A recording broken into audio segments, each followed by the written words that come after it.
grateful here. So a couple of things I'd like to share about our jazz ensemble for those of you that don't know. This is a 0-period class, which means that it meets before school. And we begin our rehearsals at 7 a.m. every day of the week. And some of the students actually arrive even earlier, at like 6:45 in the morning. They're there ready to go. So it takes a lot of dedication to be a member of this group, because it's not just showing up every day, it's showing up every day at a time where nobody wants to be awake, and especially a time where it's not easy to get out an instrument and then play and do music, because that's a pretty busy activity to do early in the morning. So I really appreciate that the dedication that it takes to be a student in the jazz band, as well as the dedication of the parents and family members that drive students to jazz band every day. So if you guys weren't willing to do that, then I wouldn't have a class to teach, and I guess I would just have to sleep in every day. So anyway, I'm going to do a lot of that maybe this summer, sleeping. But I really appreciate you guys helping our jazz band be our jazz band. So before school is tough. So we recently went to the CW Jazz Festival, Central Washington University, which is where I went to school and got my bachelor's in music education. And they put on a really great jazz festival every year in May. So we went this year for the 4th year. And we played on Saturday morning of the festival, and we were the first group to play because the director knew we were going to be staying in town overnight. He goes, I really need somebody that's going to be able to play and warm up at 7:50 in the morning and perform at like 8:15 in the morning. And so I said, sure, we'll do it. And once again, these students were up for it and ready to be up early in the morning and go to a performance. So that was really cool. Our judges this year gave us really, really great comments and worked on some really challenging stuff with the students in our clinic. So I'm really proud of how we did. And one of our students received an award at the festival. Lucas Strong received an Outstanding Musicianship Award at the Jazz Festival. So I wanted to congratulate him again on that award.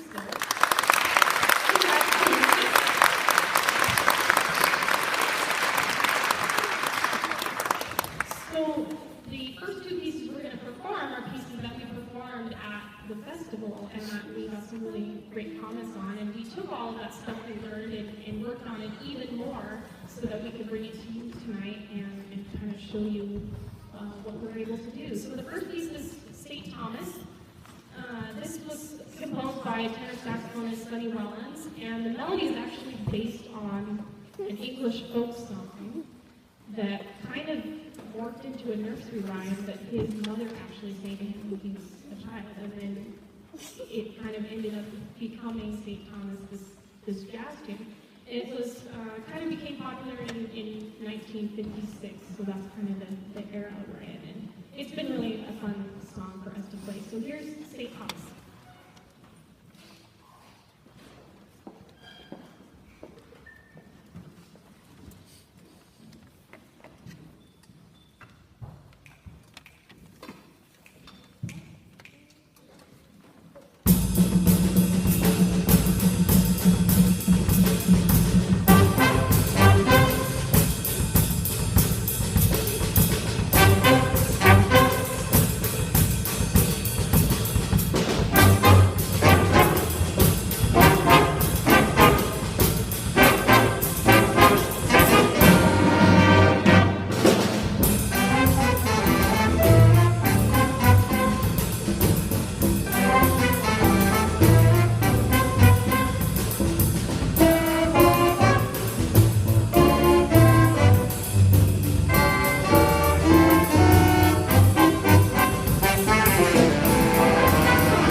Stephanie Lick. And we also have some soloing on the drums and percussion from Cameron and Zoe Anderson.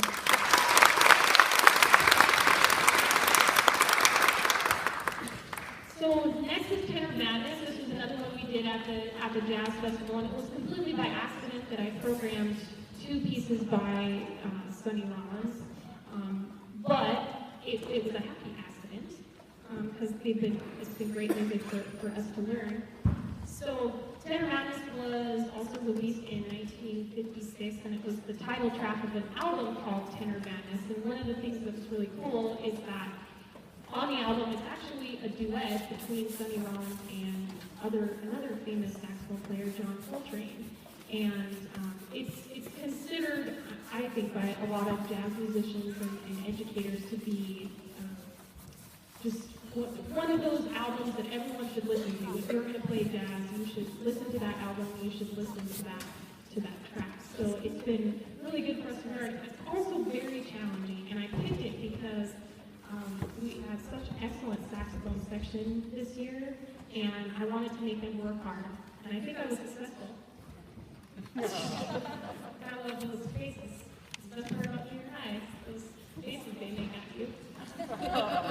Yep. Okay, so Tenor Madness is going to feature a couple of solos. You're going to hear a trumpet solo from Lucas, and then you'll hear Aaliyah Tagit on the tenor sax, followed by a saxophone solo that features all the saxophones, and later on, a piano solo by Emma Dorsch.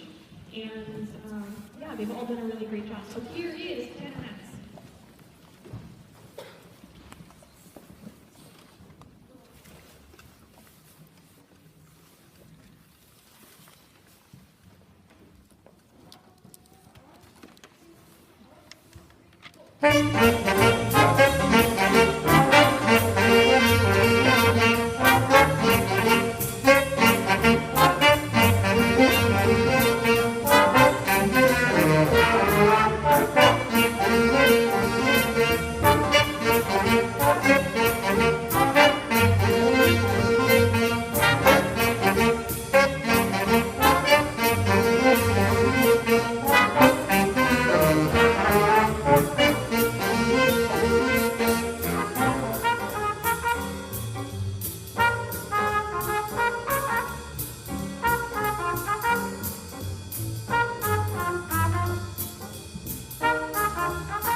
So maybe you've been wondering all night about the title of this piece, Ants in the Pants. I really wish I had an answer for you about why it's called that. I don't know. A little bit of background about how we came about the piece. For our music selection this year, I listened through lists and lists of songs for each of the groups and kind of selected a list of favorites to bring to the students. And then we listened through them together in class, and I had students vote on their favorite pieces. So after listening to all the band music, and I finally got into listening through a lot of new jazz music and stuff that was available, and I picked out some stuff that was really cool, and then I started just looking through some of the titles of the pieces, because there's a lot of weird titles. I think composers get to a point where they're just like cooking out tunes, and they're like, well, I don't know what to call it anymore, so Ants in the Pants, or whatever they think of, I guess. I think that's what happened with this one, but this one kind of stood out to me just because when they play the song, to me, Ants in the Pants, like, it's hard to explain. I think maybe you'll get it once you hear it. So anyway, I just had to know what it sounded like, and when we listened to it in class, they really liked it too, so we decided to play it. It's kind of a rock-inspired piece, as opposed to being more on the jazz side of things, but it's really fun, and there's loud drum things, and there's going to be cowbells, because, I was talking about Cameron and how he'll do things that I ask him to do without complaining, and one of those things is doing weird stuff like playing cowbells. So. He's going to play cowbells. Yay!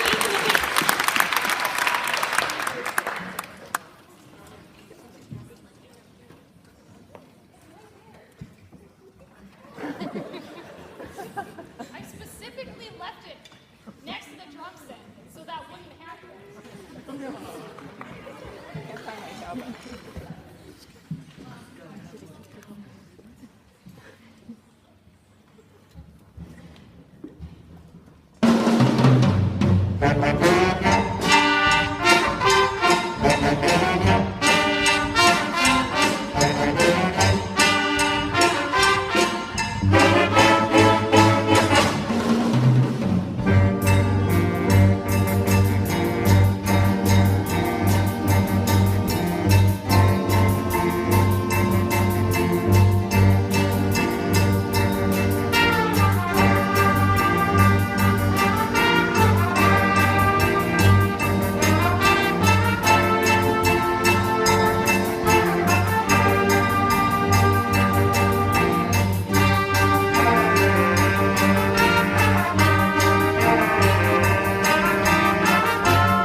year, and we appreciate all the work they have done.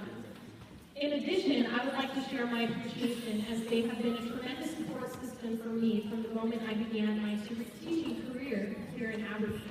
I feel so lucky to have started my career in such a positive environment. They're wonderful for believing in me and believing in our kids.